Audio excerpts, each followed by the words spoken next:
It is not a comfortable subject to talk about, but it is essential that we understand sin, how sin works, what it does to us, and how the gospel heals us from its damage. In his first message at the 2015 Pastors Conference, John Piper offered a brief survey of sin from the book of Romans, and we jump into that message in the following clip as John Piper addresses Romans chapter 1, verse 18. Here's what he said.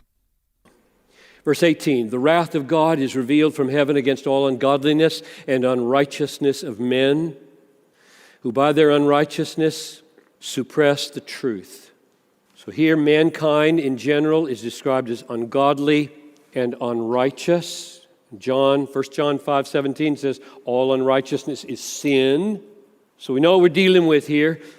To all unrighteousness and ungodliness of men who, what's the first thing they do? They suppress the truth.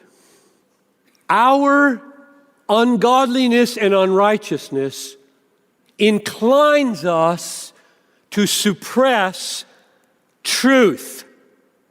We repel the light. We run into darkness. Jesus said in John 3 that we are guilty sinners, not because we're victims of darkness, but lovers of darkness. John 3:19.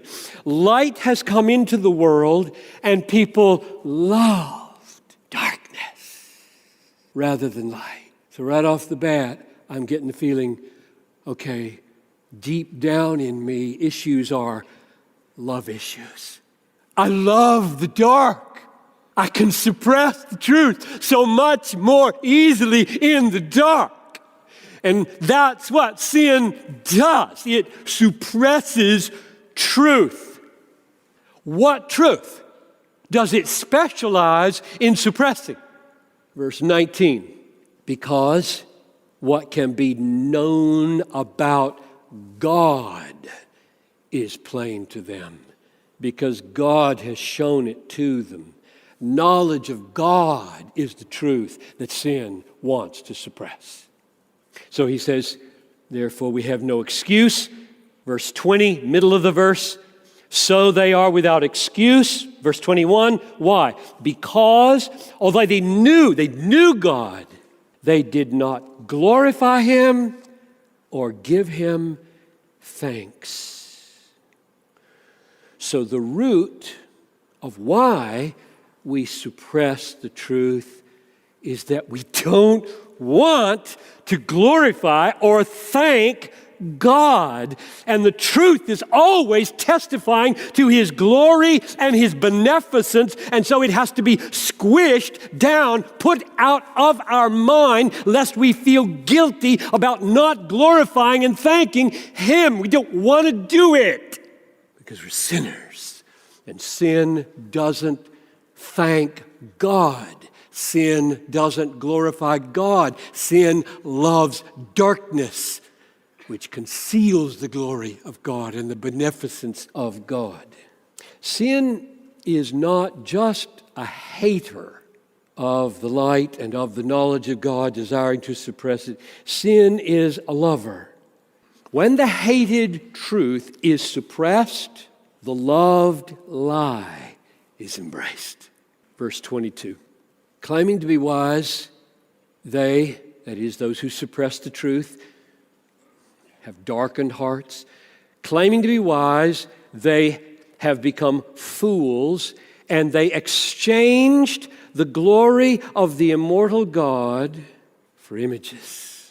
They don't just bury truth, they embrace alternative lovers. There's no vacuum in the human heart. Ever. When the real God is rejected, images are embraced. They exchanged the glory of God for images. Sin hates the true God, and sin loves God substituting images. And we, more than any culture in the history of the world, live in an age of images. We spend almost all our leisure time looking at images.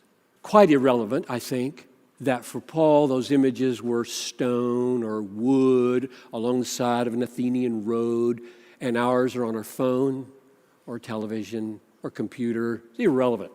The issue is substitution.